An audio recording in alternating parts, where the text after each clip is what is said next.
Hey you and welcome to this video where I will help you out how to send money from Wise to BDO.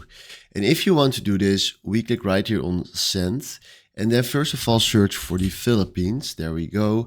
And then we fill in, for example, 100 euros.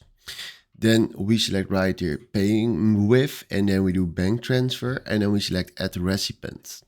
Then we do right here add, and then we select right here bank details, and then we do someone else.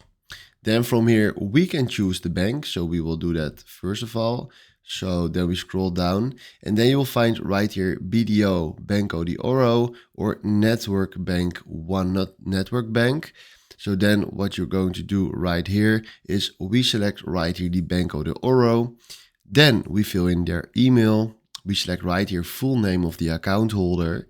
Then right here the account number. So PHP accounts only. Fill in right here the city, and then we do continue, where he will send us to the review page.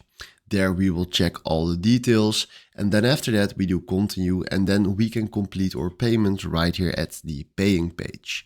So this is how you can send money from Wise to BDO. Hopefully this was exactly the video where I was looking for. Thanks for watching and have a wonderful day. Ciao.